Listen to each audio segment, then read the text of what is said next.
آج کل جو جانور وغیرہ خرید کرتے ہیں قربانی کے لیے، اس سے مطلب یہ ظاہر ہوتا ہے کہ ہم حابیل بن رہے ہیں یا ہم قابیل بن رہے ہیں۔ آج میں آپ سے وہ بات کرنے جا رہا ہوں جو سنتے ہی آپ کے رونگٹے کھڑے ہو جائیں گے۔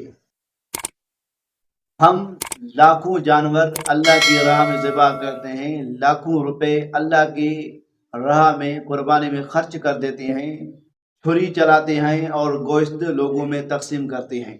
لیکن کیا کبھی آپ نے سوچا ہے کہ اس لمحے جب چھری جانور کی گردن پر چل جاتی ہے تو آسمان پر کیا ہوتا ہے؟ آقا کریم صلی اللہ علیہ وسلم نے ارشاد فرمایا ہے کہ تمہارے جانور کا خون زمین پر گرنے سے پہلے اللہ کے ہاں پہنچ جاتا ہے۔ یہ خون کا وہ قطرہ مٹی میں ملنے سے پہلے آپ کے گناہوں کے دھونے کا ذریعہ بن جاتا ہے۔ لیکن ٹھہریے، کیا یہ ہر قربانی کے ساتھ ہوتا ہے یا کچھ قربانیاں ایسی بھی ہوتی ہیں جو اللہ کے ہاں صرف گوشت خوری قرار دی جاتی ہیں؟ آج کی ویڈیو میں ہم اسی راز سے پردہ اٹھانے والے ہیں۔ اگر سننا چاہتے ہیں تو ہماری ویڈیو کے ساتھ جڑے رہیں، آپ کو وہ حقائق بتاؤں گا جو آپ نے شاید کبھی نہیں سنے ہوں گے۔ ناظرین، قربانی کی داستان صرف حضرت ابراہیم علیہ السلام سے شروع نہیں ہوتی ہے۔ یہ جو قربانی کا سلسلہ اول یعنی کہ حضرت آدم علیہ السلام سے لے کر چلتا آ رہا ہے۔ حضرت آدم علیہ السلام کے دو بیٹے تھے، حابیل اور قابیل۔ تو ان دونوں میں تاریخ بتاتی ہے کہ ان دونوں میں ایک مسئلہ کھڑا ہوا، اس مسئلے کے حل کے لیے ان دونوں نے قربانی پیش کی۔ حابیل نے جو حابیل تھا وہ چرواہ تھا، وہ مال مویشی رکھتا تھا، تو اس نے اپنے ریوڑ میں سے ایک بہترین دمبا نکال کر اللہ کی راہ میں ذبح کر دیا۔ اس نے یہ نہیں دیکھا کہ یہ دمبا سب سے بہترین ہے، یہ خوبصورت ہے، اس کے پیسے زیادہ ہوں گے یا اس کا گوشت بہت زیادہ ہوگا، میں یہ کیوں کرتا ہوں، بلکہ اس نے یہ دیکھا کہ یہی چیز رب کی رضا کے لیے بہترین چیز ہے۔ دوسری طرف اس کا چھوٹا بھائی قابیل تو وہ کھیتی باڑی کا کام کرتا تھا، تو اس نے قربانی کے طور پر گلا سڑا اناج جو اس کی ضرورت کے لیے نہیں تھا، خراب اناج تھا، اس نے وہ اناج لے کر اللہ کی راہ میں خیرات کر دی۔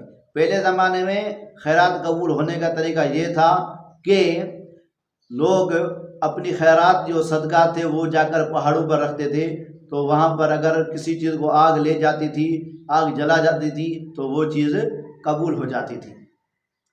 تو ان دونوں نے بھی اس طرح کیا کہ وہ اپنی چیزیں، وہ اپنی صدقات اور خیرات کی چیزیں جا کر پہاڑوں پر رکھ دی۔